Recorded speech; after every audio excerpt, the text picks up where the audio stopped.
Halo, aku Sheryl. Tentu saja itu bukan nama asliku.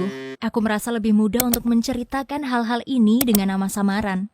Banyak orang percaya bahwa pelaku pelecehan seksual adalah sosok pria tua berkumis dan memiliki tatapan yang aneh. Namun nyatanya, kebanyakan dari mereka terlihat sangat normal. Kalian harus selalu berhati-hati. Aku berusia 21 tahun. Dan semuanya dimulai ketika aku berumur 7 tahun. Aku pulang dari sekolah dan aku ingin memainkan games di komputer. Aku ingat, aku bertanya pada abangku apakah aku bisa memainkan game Barbie favoritku, di mana kita bisa merias wajah Barbie dan mendandaninya. Dia mengizinkannya, tapi dengan satu syarat. Aku harus duduk di tangannya. Aku tidak paham bahwa ini adalah sesuatu yang salah. Ya, bagaimanapun, aku baru berumur 7 tahun. Dengan naif, aku melakukannya. Aku duduk di tangan abangku dan mulai bermain. Aku mulai merasa bahwa abangku mencoba menggerakkan tangannya naik dan turun dengan sangat lambat. Dan kemudian, dia mencoba meraba area kewanitaanku. Aku berusaha untuk menghiraukannya. Aku terfokus pada video gameku. Tapi abangku tidak berhenti di situ.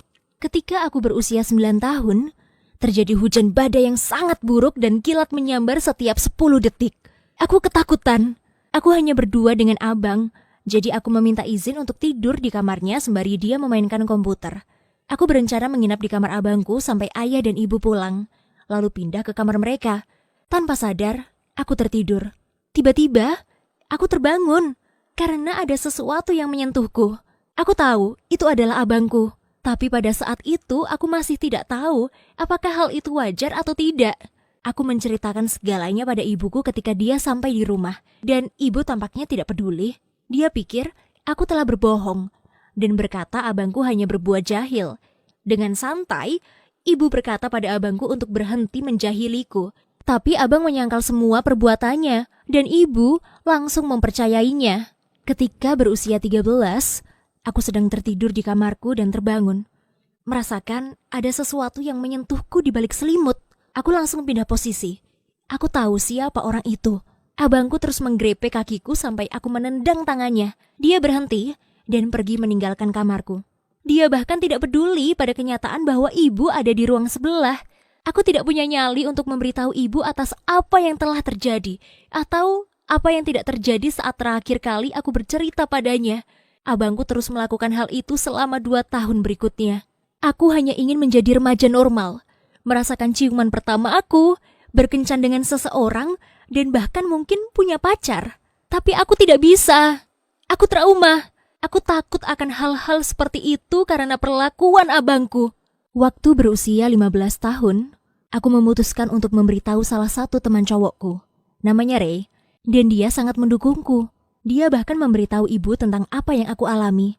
Rupanya, beberapa orang juga bercerita pada ibuku. Kurasa dia akan bicara serius dengan abangku. Namun ternyata, dia hanya basa-basi pada abang. Siapa yang akan peduli pada omongan basa-basi? Dan ya, abang kembali menyangkal semua omongan ibu. Dan ibu tetap percaya padanya. Aku menyerah. Setiap malam, aku mengunci pintuku, berharap cara ini mampu melindungiku dari abangku. Tapi ibu malah melarangku untuk mengunci pintu, karena mungkin aku akan melakukan sesuatu yang tidak pantas dengan seorang laki-laki. Lalu ibu mengambil kunciku dan abang terus datang ke kamarku.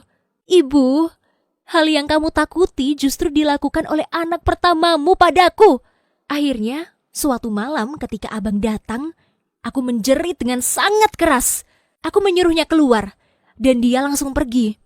Dia berlari keluar kamar seperti anak anjing yang ketakutan. Tapi tentu saja, hal ini tidak membuatnya kapok. 1 atau 2 tahun kemudian, saat aku tidur siang di sofa, aku merasa abang mencoba untuk merabaku lagi. Aku sangat syok.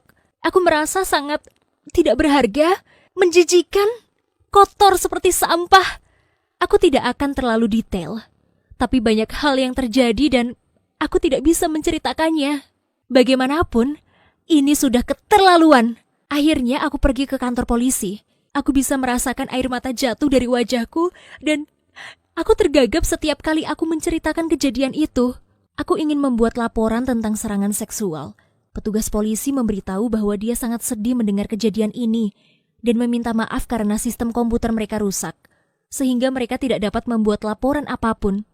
Petugas polisi menyarankanku untuk segera pergi ke kantor polisi terdekat, tapi aku tidak punya SIM atau mobil. Jadi aku menyerah. Aku merasa seolah alam semesta mendukung perlakuan keji abangku, dan rasanya dia akan selalu lolos dari masalah ini. Akhirnya aku menelpon bapak baptisku, Jim, untuk bertemu dan aku menceritakan tentang kejadian itu. Jim cukup sibuk saat aku menelponnya, tapi beberapa jam kemudian kami bertemu. Aku menceritakan semuanya dengan detail, dan dia menelpon ibuku dan akhirnya ibu mendengarkanku. Pembicaraan itu benar-benar menegangkan dan rumit.